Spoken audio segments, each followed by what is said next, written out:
Gagawa sana ako ng tutorial ng paggagawa ng headdress ni Maleficent mga creative. Kaso naisip ko na mas maganda kung gawin ko itong mas bongga saka avant-garde ang itsura ng gagawin ko. Kaya naman ito, tunghayan nyo kung paano ko ginawa itong headdress na ito na napakaganda. Siyempre mga creative, ang ginawa ko muna diyan ay gumawa ako ng pattern para sa ating headdress. Panibagong pattern yung ginawa ko dito para medyo kakaiba naman yung gagawin natin na pinakang-base niya.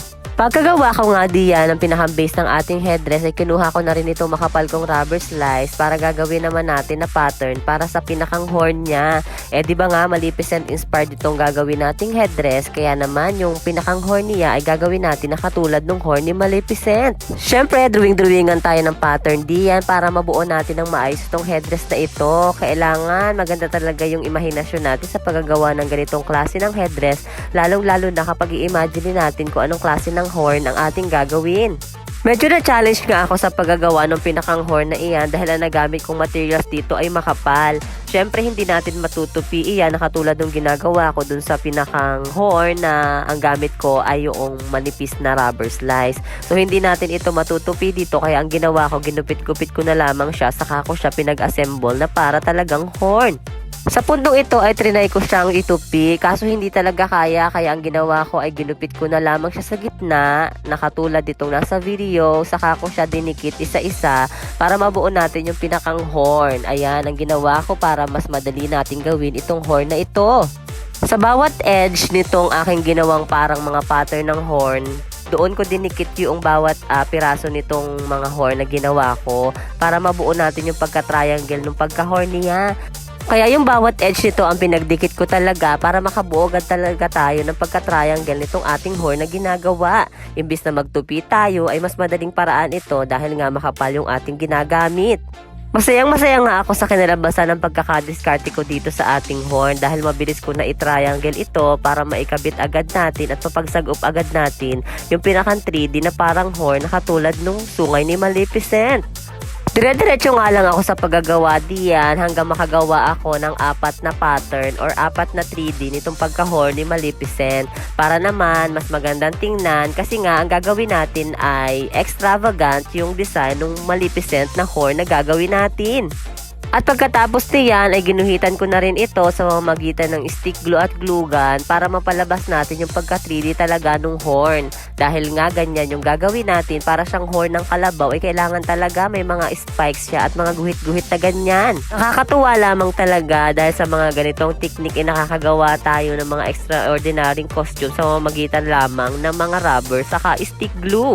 At pagkatapos nga nating mabuo yan ay tatabasan lamang natin yung pinakang ilalim na naaayon sa pwesto na gusto natin at saka natin ididikit ito dito sa pinakang base ng ating headdress. O diba, ganyan ang mangyayari kapag nabuo na natin yung ating Maleficent headdress na kakaiba talaga ang pagkakadesign. At pagkatapos niyan, inilagyan ko na rin ito ng ating mga pangmalakasang mold. So dito sa puntong ito ay depende na sa imahinasyon natin kung paano natin pagagalawin or pagagandahin yung mga 3D na stick glue na ginawa natin na galing dun sa mold na ating binili online. Sa mga bagong follower ko po na magtatanong kung saan ako nakakabili nitong mga mold na ganito, ay hanapin nyo lamang po yung video ko na kung saan tinatalakay ko doon kung saan nakakabili at kung paano gawin itong mga 3D na mold na ganito. At after nating mabuo iyan, ay syempre isprayan naman natin ito ng pinakang base color natin na color black. At pagkatapos niya na matuyo na natin, ay pipinturahan naman natin ng mga pahapyaw-hapyaw na kulay gold itong pinakang mga mold natin hanggang sa mabuo na natin yung pinakang color niya. Dahil nga baroque style na naman yung gagawin natin dito, ay syempre ganito yung process na gagawin natin. Ang tamang technique lamang po para ma-achieve natin yung effect ng ganitong pagkukulay ay syempre yung ibabaw lamang po ang pipinturahan natin ng gold. Hindi natin kailangan pinturahan yung mga paloob-loob niyan na hindi na maabot ng ating paintbrush. Kailangan pahapyaw lang talaga yung pagpipintura natin para mas mapalabas natin yung effect ng pagka-baroque style niya.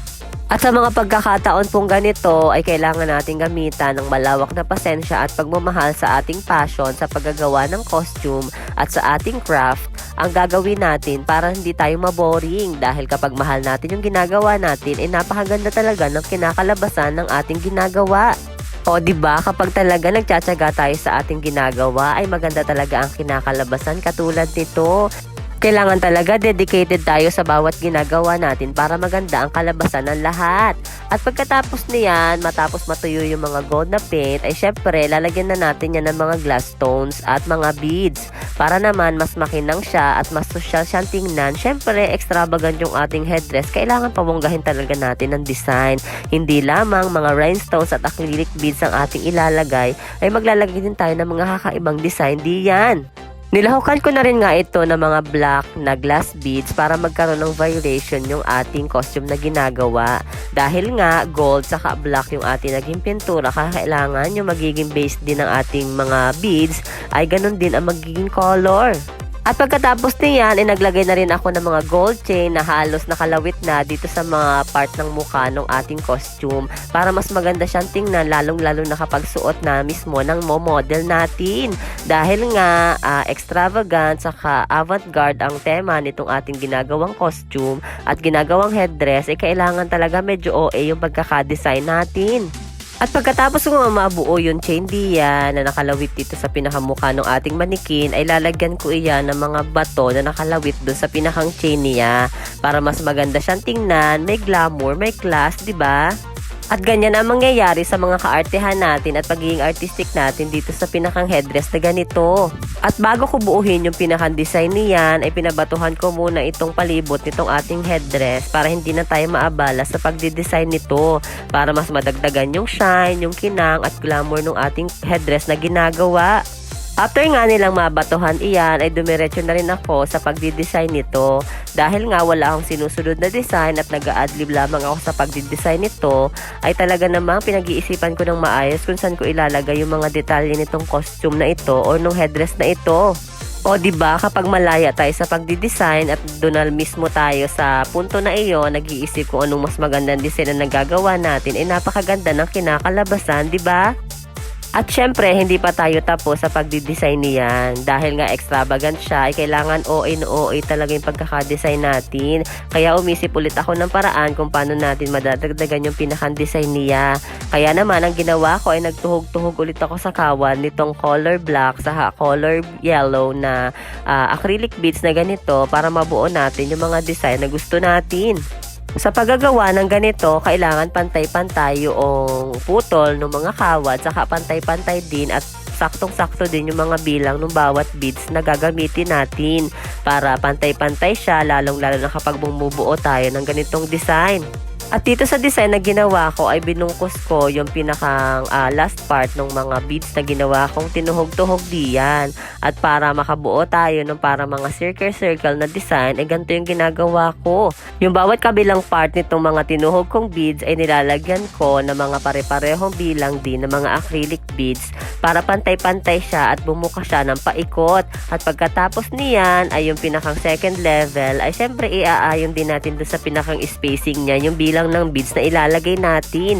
Tapos ikagapos lamang natin siya isa-isa para mabuo natin yung parang pamaypay na ganito. Sa puntong ito ay maraming mga beads na ganyan design ang aking gagawin para mas magandang tingnan yung ating ginagawang headdress. Syempre, kailangan mas madaming design. Hindi naman siya masyadong OA, pero syempre kailangan mas bongga talaga yung mga ganito nating gagawin para ma-impress yung mga tao, lalong-lalo na kapag suot na ng ating mga candidate or ng ating model.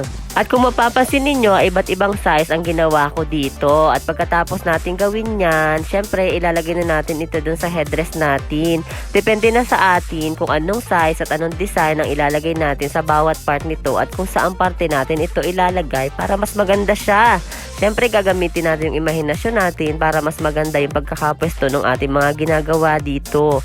Katulad nitong aking ginagawa, pinepesto ko siya sa mga pwesto na mas maganda siyang tingnan. Syempre para mas gorgeous yung ating gagawing headdress.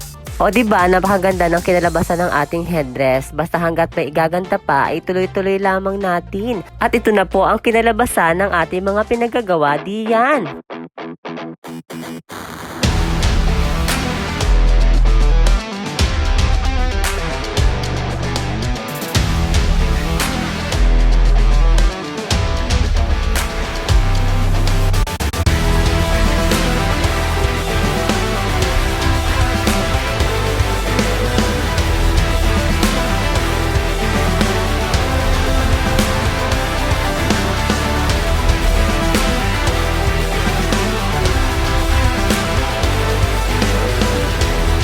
At hanggang dito na lamang po muli. Salamat sa inyong panonood. See you sa aking mga next videos. Bye!